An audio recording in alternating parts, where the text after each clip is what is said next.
안녕하세요, 주스입니다. 이번 영상은 IPO 종목인 피플바이오에 대해서 이야기 드리겠습니다.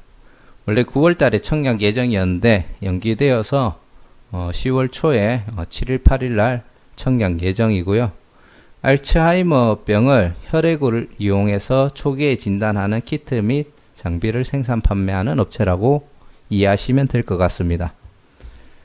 피플바이오 청약 정보로는 현재 10월 7일, 10월 8일 다음 주 수요일하고 목요일 날 청약 예정이고요. 빅히트 청약했는 금액이 10월 8일 날 환불일로 들어오죠. 그래서 10월 8일 날 청약하시면은 그 돈으로도 청약이 가능하십니다. 그리고 환불일은 10월 12일이고 상장일은 10월 19일입니다. 키움증권에서 주관하고 있고 공모가 밴드가 25,000원에서 30,000원인데 최종 확정은 20,000원에서 확정이 됐다. 공모가 밴드보다 낮은 금액에 확정이 됐다라는 거는 좀 좋은 신호는 아니라고 이야기를 드릴 수 있을 것 같습니다. 피플바이오는 세계 최초 혈액 기반 알츠하이머병 조기 진단 키트를 출시했는 업체고요. 세계 최초로 혈액 기반 진단 키트다 보니까 기존에 검사하는 방식하고 비교했을 때 좀 싸게 그리고 빠르게 진단할 수 있다라는 장점이 있습니다. 현재 그 알츠하이머 시장이 당뇨병, 현재 진단 키트 같은 걸 이용한 검사 시장이 당뇨병이 가장 크다고 하더라고요. 근데 앞으로 국내 같은 경우에도 거의 이게 단위가 1000명이거든요. 그러면은 거의 1000만 명. 2024년이 되면은 우리나라 인구의 거의 20% 이상이 그 65세 이상 인구가 될 걸로 지금 추정을 하고 있는 것 같습니다. 그 중에서 또 한 20% 이상이 되는 인원수가 예상 검진자 수로 많은 사람들이 이제 검사를 해야 된다. 그래서 앞으로 알츠하이머 검사 시장이 커질 것이다. 그렇게 예상을 하고 있고, 그리고 전 세계적으로 봤을 때도 이게 8억 2천명, 100만 1000만 억이니까 8억 2천명의 노인 인구가 발생을 하고, 그 중에 약 15%에 해당하는 1억 2,400만 명 정도가 검사 예정인으로 될 것이다. 이런 예상을 하고 있습니다. 근데 요즘에 젊은 사람들도 한 40대부터 치매가 오는 사람들이 있다고 하죠. 그래서 그 시장이 좀 더 커질 수도 있지 않을까, 그런 생각도 조금 해보게 됩니다. 우리 알츠하이머 같은 경우에는 많은 제약사들이 치료제를 개발을 하고 있는데 사실 이 치료제들이 대부분 다 효과가 없다고 합니다. 왜 그러냐면 알츠하이머 같은 경우에는 뇌세포가 죽으면서 생기는 병이라고 이해를 하시면 될 것 같아요. 근데 죽었는 세포를 살릴 수가 없으니까 시중에 있는 치매 치료제 이런 것들은 실제로 치료를 하는 게 아니라 그 알츠하이머 치매가 진행되는 속도를 느리게 해주는 약이라고만 이해를 하시면 될 것 같고, 그렇다 보니까 조기에 진단, 그러니까 초기에 진단되면 될수록 그 환자의 삶의 질은 굉장히 큰 차이로 윤택해질 수가 있다라고 합니다. 그래서 초기 진단이 굉장히 중요한 분야가 알츠하이머병이라고 생각을 하시면 될 것 같고요. 현재 알츠하이머병이 이렇게 진단되는 과정을 보면은 사람이 일단 건망증이나 대놓고 치매 진단 단계가 왔을 때 그때 가서야 혹시 치매가 아닐까 싶어서 검사를 한다고 하더라고요. 그러면 보통 CT 촬영 같은 것들을 1차적으로 하고 뇌 사진이 보니까 조금 이상하다, 뇌세포의 일부가 죽은 것 같다, 이런 게 있으면은 척수 검사를 한다고 합니다. 근데 척수 검사가 굉장히 고통스럽고 비용도 비싸다고 하더라고요. 그래서 이제 검사를 해서 최종적으로 단백질 같은 것들이 변형됐는 걸 보고 이 환자는 현재 치매가 맞습니다, 아닙니다라고 검사 진행이 되는데, 중요한 거는 뭐 비용도 그렇고 시간도 그렇고 뭐 고통스러운 부분도 그렇다고 하지만 중요한 거는 이거를 발견했는 시기가 이미 건망증 정도는 진행이 됐을 때 그 검사를 받기 시작한다라는 거죠. 그러면은 검사하는데 또 시간이 다 흘러가고 그 환자 상태는 점점 안 좋아지다 보니까 결국 나중에 치매가 진행되는 단계가 돼버리는 거죠. 하지만 현재 피플바이오에서 하는 진단 키트는 혈액 안에 우리가 단백질 변형이 오면은 그 변형된 단백질이 소량이긴 하지만 혈액에 다 포함이 된답니다.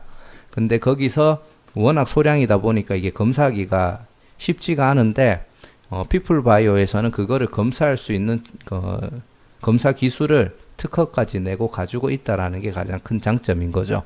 그리고 1회 검사 비용이 다른 나라에 있는 이런 검사를 진행하는 업체들 같은 경우에는 뭐 70만 원, 50만 원 1회 검사 비용이 그렇게까지 비용이 드는데 현재 피플바이오에서 출시하는 제품은 한 10만 원 정도면 1회 검사가 가능하고 피플바이오에서 하는 얘기로는 검사 속도랑 정확도도 굉장히 높다라고 하더라고요. 그러다 보니까 가격이 부담이 없고 하다 보니까 무증상 단계에서 우리가 60세 이상 정도 됐을 때 뭐 1년에 한 번씩 주기적으로 검사를 하다 보면은 증상은 없는데 치매가 진행이 되고 있다라는 게 발견하게 되면은 요 단계에서 치료를 시작할 수가 있는 거죠. 그러면은 뇌세포가 죽는 속도를 늦출 수가 있고 그러다가 보면은 수명이 다하기 전에 이런 치매 단계까지 가기 전에 그 속도를 늦추면서 살아갈 수가 있다라는 거죠. 그래서 이 부분이 어떻게 보면 가장 중요한 부분이 아닌가 그렇게 생각이 됩니다. 그리고 피플바이오가 현재 진행하고 있는 검사 방법이 과거에는 수작업이었는데 현재는 자동화까지 개발을 마친 상태고 그 자동화 장비를 자체적으로 뭐 생산 시설까지 구축을 하고 있다라고 합니다. 그리고 아까 전에 얘기 드렸던 그 단백질 검사하는 기술이 MDS 기술이라고 하는데 피플바이오가 여기에 대한 원천 기술의 특허를 보유를 하고 있답니다. 원래 그 피플바이오의 시작이 광우병 검사하는 게 시작이었다고 하더라고요. 근데 그 광우병 검사를 혈액 안에 있는 변형된 단백질 검사를 해서 광우병을 이제 진단하는 그런 걸 개발했는데 그 기술이 실제로 치매 검사에도 활용이 되고 다양한 뇌질환 검사에도 현재 활용할 수 있는 상태라고 하더라고요. 그래서 거기에 대한 진단 키트만 개발하면 되기 때문에 그 다양한 뇌질환들을 검사하는 거기에 대한 원천 기술의 특허를 보유하고 있다. 그렇게 이해를 하시면 될 것 같습니다. 현재 피플바이오 같은 경우에는 계속 그 매출 없이 그런 기술들을 뭐 조금은 있었지만 계속 개발하는 쪽에 많은 투자를 했었고요. 이제 최근에 시젠하고 랩지노믹스와 파트너십을 맺으면서 이렇게 매출들이 조금 크게 성장하는 패턴을 보여주고 있습니다. 그리고 향후에 피플바이오가 뭐 현재 뭐 국내에 있는 뭐 5대 대학 병원하고 이런 쪽에도 약간 뭐 협약을 해가지고 뭐 자기들 기술을 이렇게 뭐 테스트하거나 연구하게끔 그렇게 관계를 맺어가고 있는 단계고 나중에는 요 노인분들 그 뇌검사하는 거 있잖아요. 그거를 이제 우리 뭐 의료보험 적용해가지고 뭐 주기적인 우리 뭐 검사 뭐 2년에 한 번씩 암 검사 해야 되고 뭐 그런 것들 있잖아요. 그런 방식으로 뇌검사도 하게끔 그 목록에 넣을 생각이랍니다. 그러면은 우리 고령 인구들이 많아지고 거기에 대한 검사를 계속 어떻게 보면 의료보험 적용해서 진행을 할 수가 있는 거죠. 그렇게 되면은 향후에는 큰 매출을 충분히 만들 수 있을 거라고 생각을 하고요. 그리고 다른 뇌질환 검사 키트도 개발해서 그런 적용 파킨슨병 외에 다 적용이 가능하다고 하더라고요.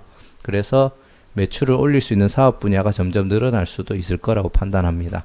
다만 요런 적자가 나고 있는 부분들이 매출이 늘어남으로 해서 흑자 전환이 될 가능성도 있는데 그게 또 얼마나 영업이익을 남길 수 있는지도 이 회사의 나중에 주가 흐름에 굉장히 중요한 사항이 될 수 있으니까 그런 부분도 계속 체크해 보시는 게 중요할 것 같습니다.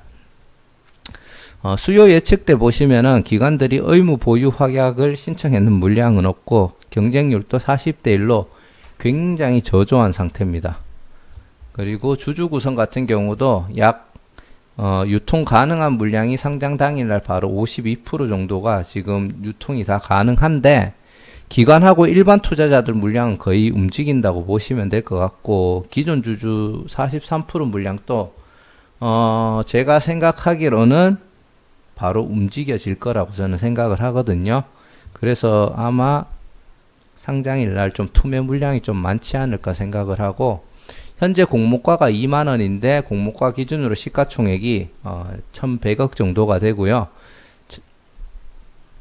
장외 거래가가 뭐 35,500원, 24,000원, 25,000원, 뭐 28,000원 있는데, 제가 봤을 땐 전부 다 고평가고 한 24,000원 정도라고 보고요. 그리고 삽니다를 보시면 3만원인데 이거는 좀 아닌 것 같아요. 올려놓고 안 사면 그만이긴 하거든요. 근데 현재 딱 보면은 22,000원이 제일 많은 걸로 봐서 장외가는 적정 가격이 22,000원 정도가 아닌가라고 생각을 하는데, 이때까지 IPO 종목들을 보면 장외가는 이상하게 좀 우리가 생각하는 가격보다 비싸게 좀 거래되는 경향이 좀 있는 것 같아요. 왜 그렇게 사람들이 살락하는지는 이해가 안 되지만, 상장일에 22,000원 정도도 유지해 줄지는 저는 솔직히 장담 못 하겠습니다. 그래서 지금 결론만 이야기 드리자면, 공모가 밴드 이하 확정이 됐다라는 거는 굉장히 부정적인 부분이고, 의무 보유 확약 물량이 없이 기관이 큰 관심이 없었다. 물론 기관 물량이 전부 다 배정은 됐겠지만, 기관 물량 이외에 기존 주주들이 투매할 수 있는 물량이 40몇 프로 정도가 되다 보니까, 기관들도 사실은 이 물량을 받기는 했지만 크게 이걸 가지고 뭐 상장일날 수익을 내겠다 이런 움직임은 없을 것 같아요. 그래서 기존 주주, 기관, 개인 전부 다 조금 투매를 좀 많이 할 것 같고요. 그리고 최근에 IPO 시장이 조금 흐름이 좀 부정적인 흐름이 많이 나오고 있죠. 그렇다 보니까 청약 여부는 사실은 비추천입니다. 저는 피플바이오 청약할 생각, 키움 증권이 HTS 뭐 단타 연습용으로 있기는 하지만 그렇게 지금 청약을 할 생각은 없고요.